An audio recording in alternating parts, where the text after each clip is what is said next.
네, 대한민국 정치 구단 모시고 오늘 이야기 나눠보는 시간이죠. 바로 송영기 소나무당 대표님 함께해 주셨습니다. 안녕하십니까? 네, 안녕하세요.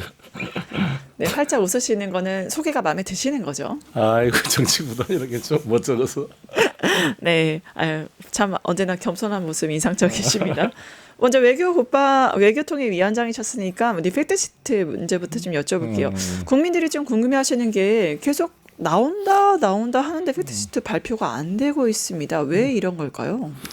아마 안보 분야 때문에 그럴 거예요. 나머지 네. 경제 분야, 투자, 관세 협정들은 다 정리가 됐는데 말씀드린 대로 핵 잠수함 연료 공급 문제와 네. 건조 장소 문제, 그다음에 뭐 스캠, 한미 안보 전략 협의에서 북핵 문제를 다루는 수위 뭐 이런 것들이 아마 서로 쟁점이 되고 있지 않을까 싶습니다. 결국에는 그 잠수함, 핵추진 잠수함에 대한 해석 문제, 그런 안보 그렇습니다. 문제가 결부가 돼서 이제 네, 됐다고 하셨는데, 이게 그 핵 연료 공급 방안 없이 원잠 건조에 협조한다, 이런 원론적인 문구가 들어갈 것인가, 이것도 궁금해하시는 것 같아요. 어떻게 보세요? 네, 모르겠습니다. 저 자세한 내용은 아마 이게 국방부 장관보다는 지금 이성락 안보실장이 아마 주도해서 하고 있을 거예요. 네, 그게 아무래도 지금 대외 비상태라서 자세한 내용은 좀 파악하기는 어렵고, 일단 우리나라 입장에서는 우리나라에서 건조하고 핵 연료만 공급받고자 했던 것인데, 네. 그걸 트럼프 대통령께서 필리에서 만들어라, 그럼으로써 뭐 되치기를 했다, 여러 가지 이제 논란이 되고 있습니다만, 제 네네. 생각에는 제가 일관되게 말씀드렸던 것은 윈윈해서 나가자 이런 거죠. 그러니까 우리가 마스가 프로젝트라는 것도 미국의 제조업 르네상스를 우리 대한민국이 해줄 수 있다. 네. 이재명 대통령께서 제안했던 거고, 이게 되려면 이 원자력 핵추진 잠수함도 한국과 미국이 같이 만들면 되거든요. 공정을 분할해도 되고, 또 이게 한 대만 만든 게 아니라 최소 해군이 요청한 건 4대잖아요. 네. 근데 최대한 3대가 필요합니다. 항공모함이든 원자력 추진 잠수함이든 간에 한 대는 정비해야 되고, 하나는 훈련해야 되고, 하나는 전선에 배치가 돼야 되거든요. 보통 이런 그 핵추진 잠수함의 창 정비라 그러는데 보통 1년이 걸려요. 네. 정비하는데. 뭐 1년 동안 전선에 배치가 안 되는 거잖아요. 그렇죠. 하나는 또 훈련을 해야 돼요. 또 한 대는. 그리고 나서 전략 자산으로 배치가 되는 거기 때문에 이게 순환이 됩니다. 세대가. 그래서 이 세대를 건조하는데 필리에서 만들 수 없잖아요. 다. 그렇죠. 우리도 만들고 같이 해서 저는 공정도 분할해서 한미가 윈윈으로 나가자는 게 제 생각입니다. 네. 안규배 국방부 장관 여러 가지 국민들의 우려점을 인식했기 때문일까요? 여기에 대해서 좀 입장 발표가 있었는데 관련 영상부터 보시죠. 네.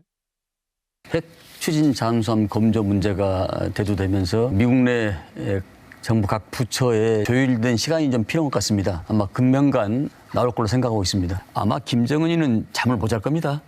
왜냐하면 예. 그 은밀성이 동, 서, 남 어디서 출몰할지를 모르기 때문에. 뉴스? 안규배 국방부 장관 방금 영상이 나왔는데 어떻게 보셨어요?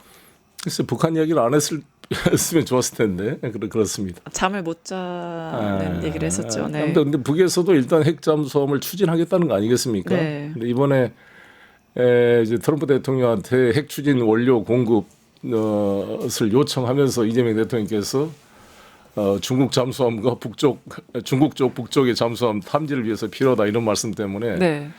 좀 중국 측에서 걱정 중국 측 반응에 대해서 우리가 좀 염려를 했잖아요. 네. 더구나 한중 정상회담을 네. 앞두고 했던 말인데, 근데 아무튼 사전에 잘 양해를 구하고 잘 풀어서 그걸 넘기는 것도 참 잘했다 이렇게 생각합니다. 네. 특히 그 안규백 장관이 그 핵잠에 대해서 10년 내에 대한민국에서 건조가 가능하다 이렇게 말을 했는데, 지금 실제적으로 미국 내부의 상황을 지금 들어보면 이게 단순히 뭐 미국의 국방부가 지금 전쟁부니까요. 전쟁부뿐만이 아니라 에너지 특기부에서 이게 핵확산 NPT 체제에 대한 위반이 아니냐면서 좀 반발이 있다. 그래서 좀 늦어진다 이런 얘기가 있어요. 당연히 그렇겠죠. 네. 수많은 논란이 있을 것입니다. 왜냐하면 그게 예측하지 못했잖아요. 정상회담 과정에서 이재명 대통령께서 갑자기 제시한 거를 트럼프 대통령이 받았기 때문에 밑에서 이제 수많은 논란이 있겠죠. 근데 당장 중요한 것은 우리 한미 원자력 협정 문제인데, 이게 박근혜 대통령 때 2015년도에 개정이 됐어요.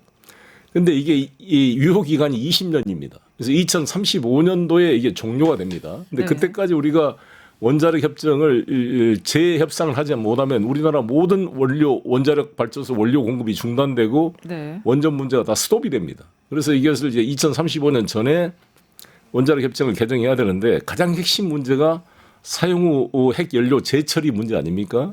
이것은 일본은 79년도에 나카소네가 그 레이건 대통령을 설득해서 받아낸 건데 그렇죠.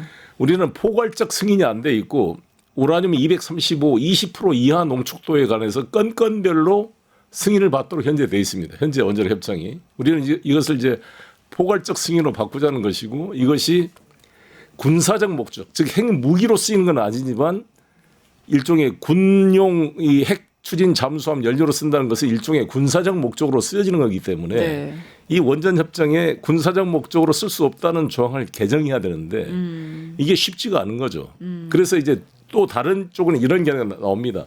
이 기존 원자력 협정 개정에다가 군사적 목적을 무리하게 집어넣으려 그러지 말고 별도의 협정을 체결해야 된다라는 거죠. 오코스처럼. 오코스가 이제 호주와 영국과 미국이 핵 추진 잠수함을 공동으로 추진한 프로젝트 아닙니까? 오코스 그 프로젝트가 그것처럼 별도 협정을 투 트랙으로 추진하자 이런 견해가 서로 돼 있는데 신중한 검토가 필요하다 이렇게 생각합니다. 네, 국민의힘에서는 도대체 팩트시트 언제 나오냐? MOU도 지금 뭐 문구 안 보이고 팩트시트도 안 보이고 이거 정부가 늑대 소년 아니냐 이렇게 비판하거든요. 저는 국민의힘 그 국회의원들이나 당이 이런 자세를 가져야 된다고 봅니다. 네. 아니 우리가 미국이라는 세계 최대 강대국의 일종의 갑질 속에서 우리의 이익을 보기 위해서 발버둥 치고 있는데 우리가 말한다고 미국이 따라옵니까? 아니 국민의힘 여러분들이 막 대통령 공격하고 정부보다 혈압하면 정부가 마음대로 해요? 그렇게 뭐 대단한 우리가 이 주도권을 가지고 있습니까? 우리가 지금 의뢰 입장에서 어떻게 한미 관계를 지켜내면서 일방적 요구를 막아낼까 발버둥을 치고 있는데 그렇죠. 힘을 보태주는 말을 해야지 왜 안 했어? 이런 바보 같은 정치 집단이 어디가 있습니까? 나는 이해를 할 수가 없는 집단인데 이럴 경우에 우리 정부의 약한 점을 쳐주고 미국은 원자력 협정 개정에서 사용 핵 연료를 보장해라 이렇게 이야기를 하면서 안 되고 있는 점을 뚫어주는 게 그게 정치 집단이지. 네. 그래야 월급을 받을 자격이 있는 거 아니에요? 국민 세금으로 세비 받아가면서 맨 하는 짓거리가 이런 것만 하고 있으니까 오죽했으면 이걸 해산시켜야 될 정당이라 그러겠습니까? 정말 답답해 죽겠어요. 나는 이게 정치의 기본을 잘 모르는 게 아닌가. 그냥 집안에 들어와서 그냥 아빠가 말이죠. 직장에 나가가지고 상사들 눈치 보면서 정말 자식들 먹여 살리려고 눈칫밥 먹어가면서 발버둥 치고 있는데 아빠한테 욕만 해대는 그런 바보 같은 자녀들 생각하면 얼마나 답답하겠습니까? 그러니까요. 그런 상황에 국민의힘 또 이러고 있는데 전작권 환수에 대해서도 국민의힘 쪽에서 익히게 합니다. 전작권 환수는 오히려 트럼프 정부에서 땡큐다. 네. 이거 하면 안 된다. 우리한테 불리하다. 이렇게 얘기하거든요. 그런 바보 같은 자식이 그런 그렇게 자주적 관점이 없는 사람들이 어떻게 핵 개발을 추진을 말합니까? 나는 국민의힘 그 의원 여러분들한테 한번 논리적 모순이 없는지 한번 생각해 보세요. 아니 지금 김기현 의원부터 시작해서 오세훈 시장 상당수가 홍준표 의원이나 전술핵 재배치라든지 자체 핵 개발을 떠듭니다. 네. 아니 재래식 무기 전시 작전권도 회수를 못하겠다는 사람들이 어떻게 핵 개발하자 그러냐고요. 핵 개발하면 그게 핵 개발을 한다는 뜻은 우리 대한민국 대통령과 우리 국군이 통제하는 핵무기를 갖자는 취지인데 네. 재래식 무기도 못 갖기 때문에 무서워서 전시작전 못 가져오기 때문에 네. 뭔 핵을 개발하냐고. 그럼 미국이 움직이는 핵은 있으나 마나 한국에 있으나 괌에 있으나 알래스카에 있으나 무슨 차이가 있어요. 지금 27분 30분이면 ICBM이 한반도까지 날라오는데 이런 황당한 논리가 어디가 있습니까? 네, 결국에는 전작권마저도 어떠한 정치적 프레임으로 이제 우리가 스스로의 안보를 포기하고 있다로 국민적 불안감을 조성하는 게 국민의힘이 아닌가 싶긴 합니다. 결국에는 지금 한미 연합훈련 얘기도 나오는데 왜냐하면 이번에 북미 정상회담 사실 기대를 했지만 안 됐죠.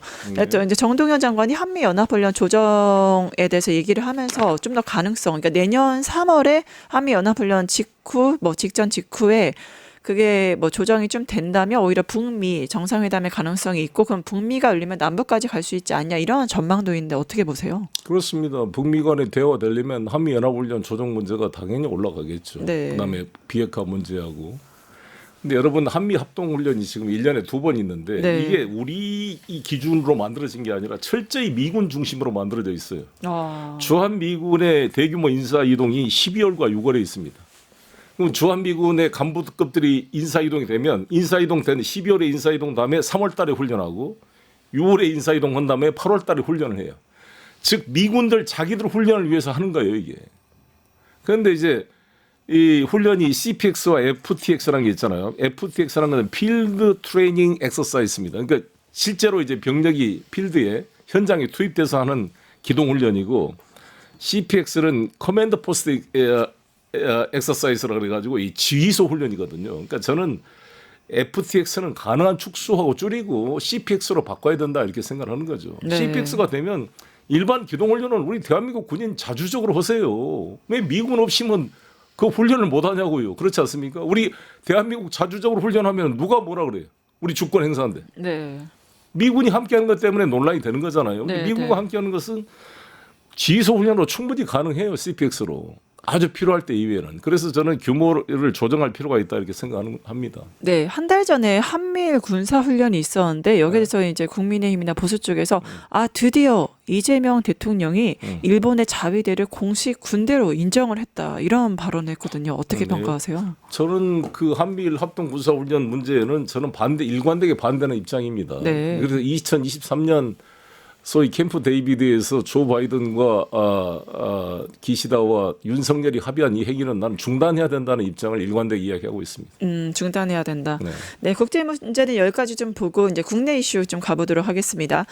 지난 주말 정청래 더불어민주당 대표 취임 100일을 맞았는데 이제 기자회견은 따로 하지 않고 봉사활동 현장으로 나갔거든요. 어떻게 평가하세요? 물어보지 마세요. 나한테 그 정청래 당대표 문제는 제가 아직 민주당이 아직 합당되지 않는 소나무당 대표로서 그러니까 일반적으로 사람들은 잘 몰라서 그러는데 그 당 대표가 되고 취임 100일이 되면 원래 일관적으로 관행은 기자회견을 원래 합니까? 그 당대 그렇죠. 저도 그렇게 했죠. 네, 그러면 기자회견을 했습니다. 네, 기자회견을 해서 당 대표는 어떤 말들이 원래 관행적으로 좀 나가나요? 그 레토릭이 어떤 그렇죠. 거였나요? 100일 내용이? 동안의 성과를 정리하고 앞으로의 과제를 쭉 설명하는 어떤 그런 종합적인 기자회견이 항상 있어 왔죠. 네.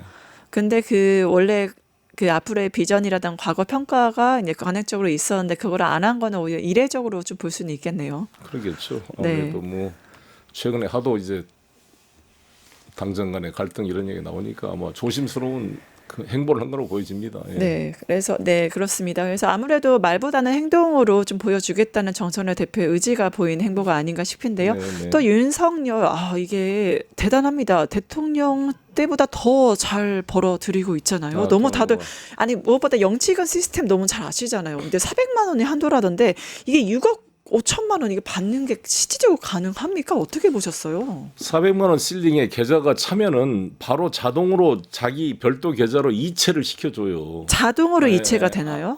그때 아마 동의를 받을 겁니다. 저도 구치소 있으니까 찾아왔더라고요. 네. 이 별도 구자를 개설해서 이체해 네. 줄까요? 나한테 물어보더라고요. 그래서 예. 안 한다 그랬습니다. 왜 안 하시나요?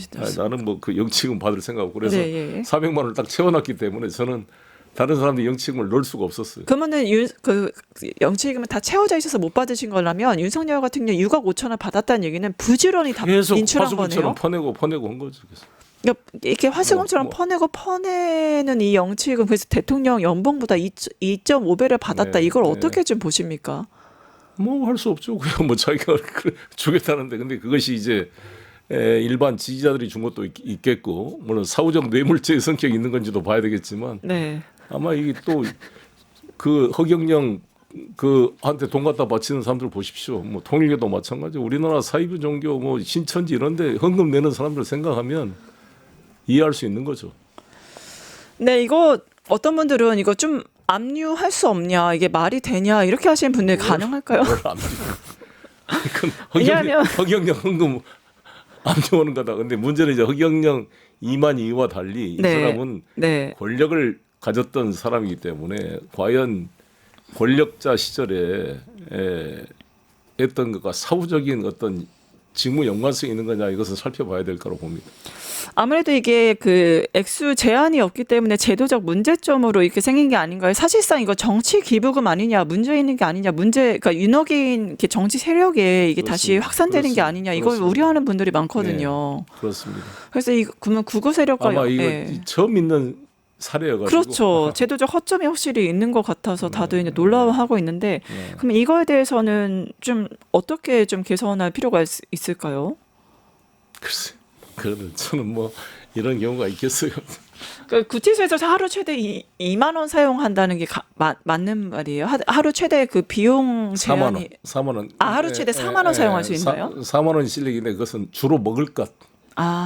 나머지 뭐 면도기라든지 이것도 살 수 있거든요. 옷이나 이런 거, 이불. 그 영수금 들어온 걸로 말씀하시는 거죠? 그것은 실링이 없고 네. 먹을 것은 4만 원 대준 게 뭐냐면 많이 사면 옆에 사람이 뺏어 먹을 수 있잖아요. 그러니까 그렇게 또 협박을 당할 수가 있기 때문에 그걸 방지하기 위해서 이렇게 4만 원 한도가 있습니다. 그러면 그 한도라면 적어도 50년 이상은 쓸 수 있는 게 아니냐, 사람들이 이제 자조적으로 좀 얘기를 해서. 그 이제 무기징역 살려면 6억 5천 쓸 수 있겠죠. 무기징역 어차피 살아야 될 사람이면 그 돈이 필요할 수 있다 생각했어요. 보시는군요.